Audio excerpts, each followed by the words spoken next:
हे सांगायचंय की माझ्या आजपर्यंतच्या लढ्याला संविधानिक आणि कायदेशीर आधार सुद्धा आहे। त्याबद्दल माझ्यातर्फे कायदेशीर बाजू मांडणारे ॲडव्होकेट असीम सरोदे विस्तृत माहिती तुम्हाला देतीलच। पहिल्या दिवसापासून माझा मुद्दा एकच आहे की मला काढून टाकण्याआधी मला काढण्याचं कारण, तक्रारी याबद्दल मला कुठलाही मेल किंवा लेखी नोटीस का आली नाही। प्रोडक्शन हाऊस कडून चॅनललाही तसा मेल किंवा नोटीस का गेली नाही। माझ्यावर असलेल्या आरोपांबाबत माझी बाजू ऐकून का घेतली नाही। हिंदी मधल्या एका प्रायव्हेट लिमिटेड कंपनीकडून मराठी अभिनेत्याला अचानक एक दिवस हुकुमशहासारखा आदेश येतो आणि बेकायदेशीररित्या काढून टाकलं जातं। हे गंभीर आहे, असंवैधानिक आहे आणि अन्यायकारक आहे। हे पूर्वापार चालत आलं असेल तर खूपच भयानक आहे। आता तरी माझ्या प्रकरणाच्या निमित्तानं हे बदलायला हवं ही माझी इच्छा आहे। आता संपूर्ण महाराष्ट्रातली जनता असेल, सोशल मीडिया, सोशल प्लॅटफॉर्म्स असतील, न्यूज मीडियानं माझ्यावरच्या अन्यायकारक कारवाईचा मुद्दा उचलून धरला। सर्वपक्षीय राजकीय नेतेही जाब विचारू लागले, तरीही मुजोरपणानं तब्बल 2 दिवस गप्प बसलेल्या प्रोडक्शन हाऊसनी आधी व्यावसायिक कारण असं सांगितलं, नंतर दुसऱ्या दिवशी एक खूप धक्कादायक आणि नवीन कारण दिलं, महिलांशी गैरवर्तन। आता महिलांशी गैरवर्तन हे गंभीर स्टेटमेंट आहे। या आरोपातील बेकायदेशीरता, संवैधानिक संदर्भ याबाबत ॲडव्होकेट असीम सरोदे बोलतीलच। लिंगाधारित सुरक्षित कार्यस्थळ आणि हिंसाविरोधी कायदा याविषयीचे ते तज्ज्ञ आहेत, त्याविषयी ते बोलतील सविस्तर। माझ्यातर्फे माझ्या वकिलांनी पाठवलेली नोटीस ही अत्यंत अभ्यासपूर्ण पद्धतीनं सत्यता तपासून तसेच कायदेशीर बाबी विचारात घेऊन ड्राफ्ट केलेली आहे। ती वाचल्यानंतर कुणाच्याही सहज लक्षात येईल की माझ्यावर केलेले आरोप धादांत खोटे आहेत, बदनामीकारक आहेत। मला ठरवून कट कारस्थान रचून सापळ्यात अडकवण्याचा प्रयत्न झाला आहे। या सगळ्यातील कायदेशीर बाबींबद्दल ॲडव्होकेट असीम सरोदे आता बोलतील। त्यानंतर कायदेशीर बाबी तुमच्या समोर आल्यानंतर मी माझी एक वेगळी बाजू मांडेन, काही वेगळी तथ्य मांडेन। म्हणजे जसं महात्मा फुले झोपताना दांडपट्टा उशाशी घेऊन झोपायचे, कारण कधीही त्यांच्यावर हल्ला होऊ शकतो, तसा मी माझा दांडपट्टा सोबत घेऊन आलोय, तो फिरवणार आहे मी। पण त्याआधी डॉक्टर बाबासाहेब आंबेडकरांनी आपल्याला एक चौकट आखून दिली आहे, संविधानिक चौकट आहे, ती आपल्याला पार करावीच लागेल। नंतर आपल्याला आपलं म्हणणं मांडावं लागेल। तर त्याविषयी माझे वकील ॲडव्होकेट असीम सरोदे तुमच्याशी बोलतील, नंतर मी बोलेन।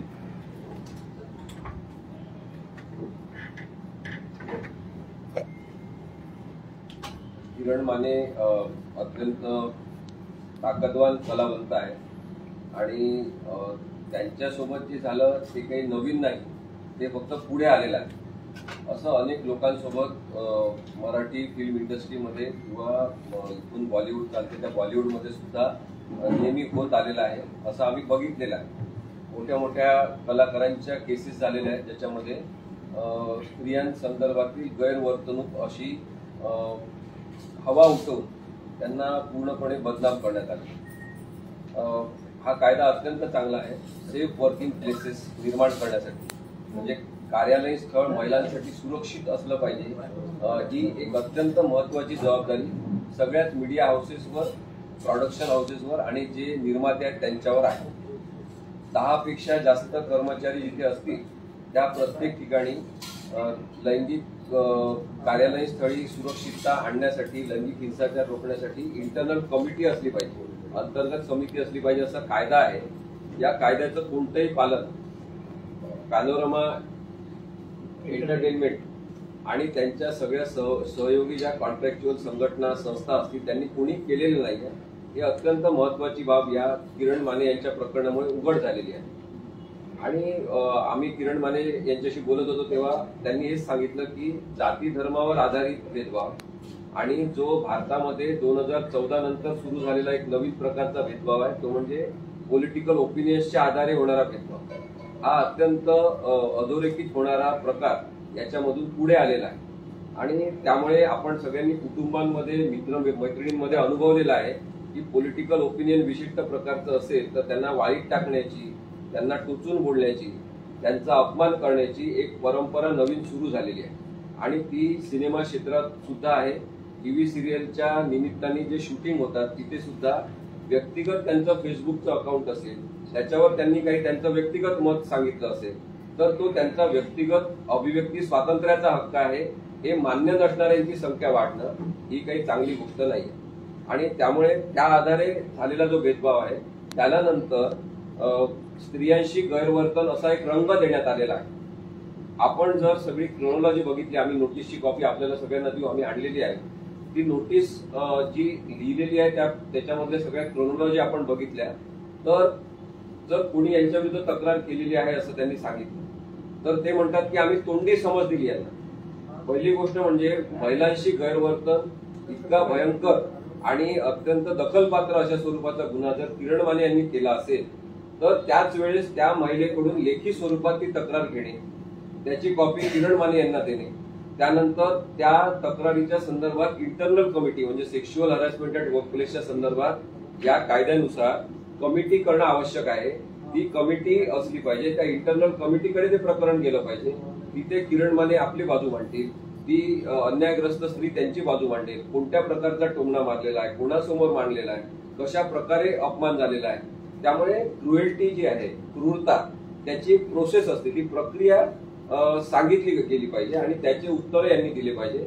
त्याच्या आधारे कोणाचं बरोबर आहे कोणाचं चूक आहे हे इंटरनल कमिटीच्या सदस्यांनी ठरवलं पाहिजे, ज्याच्यामध्ये एक त्रयस्थ सामाजिक संस्था किंवा त्या संदर्भात काम केलेल्या व्यक्ती असतात, महिला असतात, त्यांनी मिळून हे ठरवलं पाहिजे. ही प्रक्रिया कोणतीही पॅनोरमा एंटरटेनमेंट यांनी पाळलेली नाही आणि हे कायद्याचं स्पष्टपणे उल्लंघन आहे. मी यांच्याशी बोलतानाही म्हणालो की या निमित्ताने एक सरफेसवर महत्वाची गोष्ट येत आहे की बॉलिवूडमध्ये वेठबिगारी कलाकार आहेत का, वेठबिगारी कामगार आहेत का, हा एक महत्वाचा प्रश्न या निमित्ताने पुढे आलेला आहे. कारण की कोणत्याही प्रकारचे योग्य कॉन्ट्रॅक्ट करायचे नाही, ज्यांना काम मिळत नाही, पैसे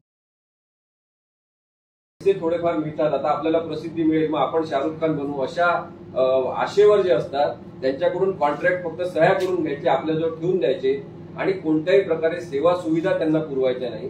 तर अशा प्रकारे ह्युमिलेटिंग ऍटमॉस्फिअर मध्ये काम करायला बाध्य पाडणं कोणाला, हा सुद्धा गुन्हा पॅनोरमा एंटरटेनमेंट आणि त्यांच्या सहयोगी सगळ्या संस्थांनी केलेला आहे, प्रोडक्शन हाऊसनी केलेला आहे. त्यामुळे मी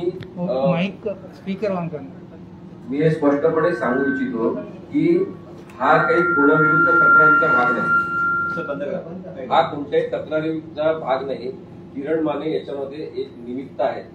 एवढ्या नम्र भावनेने त्यांनी माझ्याकडे जेव्हा त्यांचं मत व्यक्त केलं तेव्हा मी त्यांची केस घेतली आणि त्याच्यामध्ये कायद्याचे अत्यंत ठळक मुद्दे जे मी आपल्यासमोर सांगितलेले आहे ते आलेले आहेत की स्त्रियांच्या सोबत गैरवर्तन म्हणजे नेमकं काय हे त्यांना कधीही न सांगता पॉलिटिकल ओपिनियनच्या बेसिसवर जेव्हा त्यांच्यावर बहिष्कार टाकून त्यांना काढून टाकण्यात आलं आणि त्याचा जेव्हा गाजावाजा झाला तेव्हा ते कव्हर अप करण्यासाठी त्यांच्यावर 3 महिला उभ्या करून त्यांच्यावर गैरवर्तनाचा आरोप करण्यात आलेला आहे. हे सगळं क्रोनॉलॉजी मधून दिसते. आणि नंतर मग जेव्हा काही वरिष्ठ लोकांनी, ते राजकारणातले असतील, समाजकारणातले असतील, या लोकांनी जेव्हा तिथे चौकशी केली की तुम्ही त्यांना नोटीस दिलेली आहे का, त्यांचं म्हणणं ऐकून घेतलं आहे का, तेव्हा मग बॅकडेटेड एक नोटीस 13 तारखेला देण्यात आली, ज्या दिवशी किरण माने दिवसभर तिथे 13 तारखेची नोटीस दाखवून 21 तारखेला नोटीस पाठवण्यात आली आणि 13 तारखेला किरण माने दिवसभर रात्रपर्यंत तिथे काम करत होते, शूटिंग करत होते.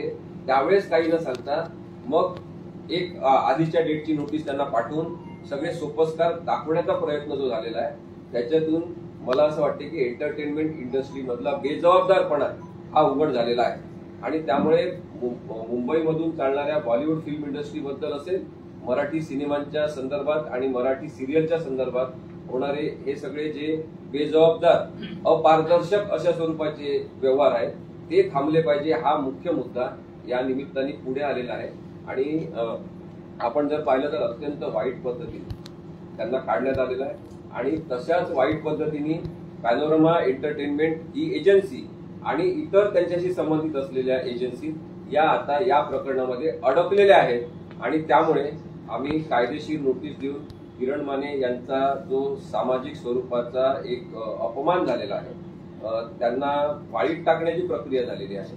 त्याचबरोबर त्यांना अपमानित करण्यात आलेला आहे, डिफेमेशन म्हणजे बदनामी त्यांची झालेली आहे आणि स्त्रियांप्रती हा माणूस असंवेदनशील आहे अशी एक चुकीची प्रतिमा निर्माण करून त्यांच्या कुटुंबियांमध्ये त्यांच्या घरामध्ये एक कलहाचं वातावरण निर्माण झालेलं आहे आणि त्याच्यामुळे त्यांना जो मानसिक त्रास सुद्धा झालेला आहे, त्यांना त्यांच्या करिअरच्या ऑपॉर्च्युनिटीच्या बाबतीत जे नुकसान झालेलं आहे त्या सगळ्यांच्या संदर्भात पॅनोरमा आणि इतर संबंधित सगळ्यांनी त्यांना 5 कोटी रुपये नुकसान भरपाई द्यावी अशी आम्ही नोटीसमधून मागणी केलेली आहे. त्याचबरोबर त्यांनी लेखी स्वरूपामध्ये किरण माने यांची माफी मागितली पाहिजे आणि चुकीच्या कारणासाठी चुकीच्या पद्धतीने अनावश्यक असताना किरण माने यांना कामावरून काढल्यामुळे त्यांना पुन्हा सन्मानाने मुलगी झाली हो या मालिकेमध्ये पुन्हा काम करण्यासाठी आमंत्रित केलं पाहिजे. लेखी स्वरूपामध्ये त्यांची माफी मागितली पाहिजे तरच हे प्रकरण मिटेल, नाहीतर आम्ही न्यायालयीन पुढची कार्यपद्धती जी आहे ती वापरणार आहोत. आणि मी जसं सुरुवातीला सांगितलं की केवळ पॅनोरमा एंटरटेनमेंट नाही, ते एक निमित्त आहे, पण या सगळ्या अपारदर्शक अशा स्वरूपाच्या यंत्रणा काम करणं बंद झालं पाहिजे आणि अत्यंत स्वच्छपणे त्यांनी कलाकारांसोबतचा व्यवहार त्यांचा कायदेशीर चौकटीमध्ये आखून ठरवला पाहिजे. ही महत्वाची मागणी या निमित्ताने आम्ही या नोटीसमधून केलेली आहे.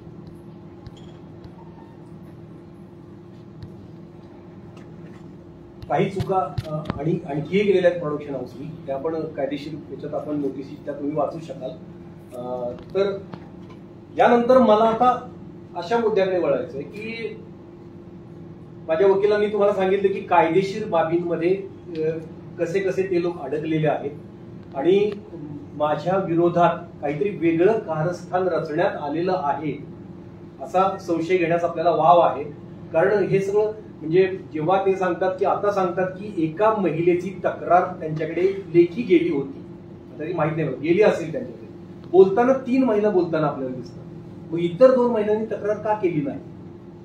त्यांनी का तक्रार केली नाही? त्यांनी सहन केलं का असं सगळं? हे संशयास्पद आहे. अशा अनेक गोष्टी आहेत की त्यानंतर 4 महिला माझ्या बाजूनेही बोलायला आल्या, ते पण झालं. त्यांनाही त्यांची अडवणूक थोडीफार झाली होती, पण ते आपण नंतर बोलूया.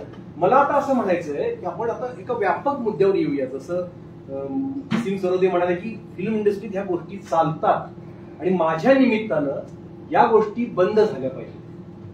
अग्रीमेंटमध्ये पारदर्शकता पाहिजे, कलाकारांना सुरक्षितता हवी, प्रत्येक कलाकाराला सुरक्षितता हवी. मी म्हणत आहे माझ्या विचारधारेचा आणि तुझ्या विचारधारेचा काही नाही. प्रत्येक जो कलाकार आहे त्याला काम करताना प्रत्येकाला एक भीती असते की आज मी आहे सिरियलमध्ये आणि उद्या असेल की नाही मला सांगता येत नाही. मग त्याला हंजी करावी लागते प्रोडक्शन हाऊस समोर, प्रोडक्शन हाऊसच्या माणसांसमोर, डिरेक्टर समोर आणि त्याला चॅनल समोर. हे का? त्यानं त्याचं काम करणं महत्वाचं आहे. तर मला आता यापुढे मला थोड्या वेगळ्या मुद्द्यावर बोलायचं आहे. आता माझ्यावर झालेल्या आरोपांबद्दल तुम्ही कायदेशीर स्पष्टीकरण ऐकलं, त्यानंतर एक आता तुमच्या लक्षात येईल की मी जे पहिल्यापासून सांगतोय की सेटवर चालणारा छुपा जात वर्चस्ववाद आणि माझ्या फेसबुकवरील पुरोगामी विचारधारा मांडणाऱ्या तिरकस राजकीय भाष्य करणाऱ्या पोस्ट हे या सगळ्याचं मूळ कारण असावं असा संशय घेण्यास पुरेसा वाव आहे. हेच मी सुरुवातीपासून तुम्हा सगळ्यांना सांगत होतो, डे 1 पासून. आता या निमित्ताने मला एकूणच आमच्या क्षेत्रातल्या जातीयवादावर बोलायचं आहे. आणि जातीयवादावर बोलतोय मी म्हणजे काहीतरी भयानक होते असं